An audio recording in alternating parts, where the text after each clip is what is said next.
All right, let's talk about running backs. Yep. What do you got for running backs for us, Corey? Tier one, I got one guy right now, and that's Christian McCaffrey. Mega volume, skilled, great offense.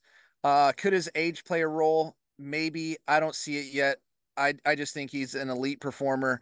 CMC is in a tier of his own. Okay. Tier two, I got three running backs for you in the tier two range. I'm gonna start with Jameer Gibbs. This could be because I'm a Lions homer, but I don't think so. I think Gibbs has massive upside because I think they're going to use him more in the passing game this year. Yeah. He'll get a ton of runs as well, but they're going to find ways to get him the ball, and I just think he is an elite, dynamic player that's going to be really good. And I'm also a Lions homer, so I like putting him in the tier two range. The other guys I got is Bijan Robinson and Brees Hall. Um, both these guys got quarterback upgrades. I think they're going to look to use both these guys in the red zone more than they did last year. Both are going to get a number of targets, so I like all three of these running backs. And starting out your draft, if you're going to go one of those top wide receivers or starting with one of these four running backs, you're going to be off to a good start. Okay. And then, My next tier is tier three, and I have a number of running backs in tier three, and so these all guys could be moved into that tier two range. Um, and so, but they all like it just depends on how much volume they actually get. And so, I'll start with Travis Etienne. It sounds in what I'm reading, he's more heavily involved in the passing game this year. They're going to move him around. He got off to a really good start last year, but then faded out a little bit. But I do think Travis Etienne is going to come back really strong this year.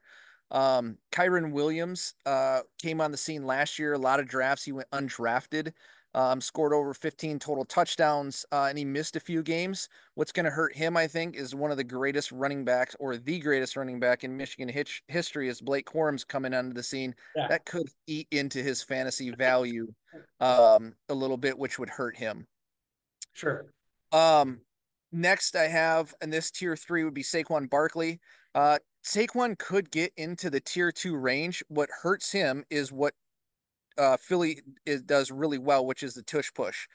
So Jalen Hurts is going to get about 10 tush push touchdowns next year, which takes away from Saquon getting those touches. Sure. So that's why I have Saquon in that tier three range. Okay. But he is potential. He could bump up into the tier two. I just think that Hurts takes away too many opportunities for him to score touchdowns. Yeah, that makes sense. Other guy would be Jonathan Taylor. Again, has potential to get up there. Health concerns with JT a little bit.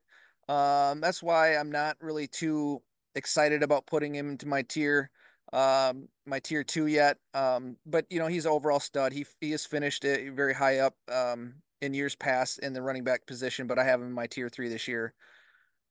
Couple other guys that are finding pretty interesting are Derrick Henry. Age is a factor with him. He's going to be 31 in January, which is very old for a running back. Yeah, it is. Um, but the Ravens are a run heavy team, and so with Derrick Henry behind a better offensive line, could see a lot of success this year. And then the next two, Isaiah Pacheco and then Devon Achane, these guys could be very explosive. I'm not quite sure yet if Isaiah Pacheco plays that three down role. If he still sticks to first and second down, then he's going to stay in that, tier three, tier four range. But if he gets that third down role where Jarrett McKinnon played and catching a lot of passes, he could easily bump into that tier two range. Okay. Um, and then Devon Achane, this kid could be special, man. The only issue I have with him is that he's small. Um, he played in, I don't have the stats in front of me right now, but he played in a handful of games last year, and his numbers were off the charts for when he was on the field. And so if he can stay healthy and if he gets anywhere from 15 to 20 touches a game, he literally could, possibly win you leagues. Okay. So I'd be pretty high in looking at Devon Achane. If again, I wouldn't want him necessarily as my first RB, Okay. but if you have a solid RB core and he falls to you later on the draft, I think that's something you might want to look at.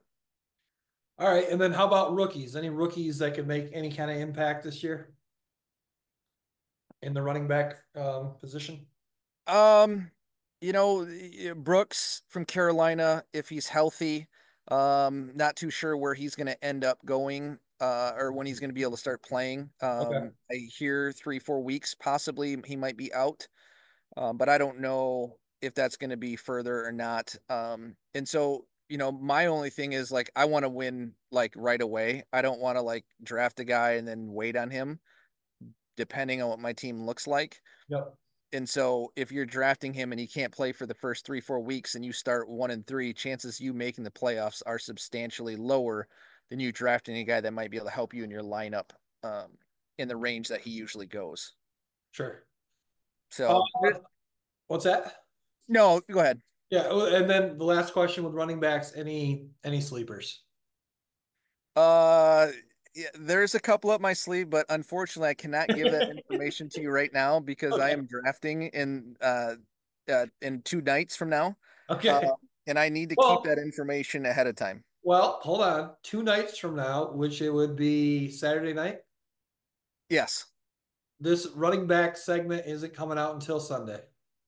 Okay. Uh, I would say, guys, that I like Ken Walker. I Yeah. think he could have a pretty explosive year this year. Um, I'm pretty high on him. I like James Conner, but that's another health issue. I think he stays healthy. He could be very, very elite at his position.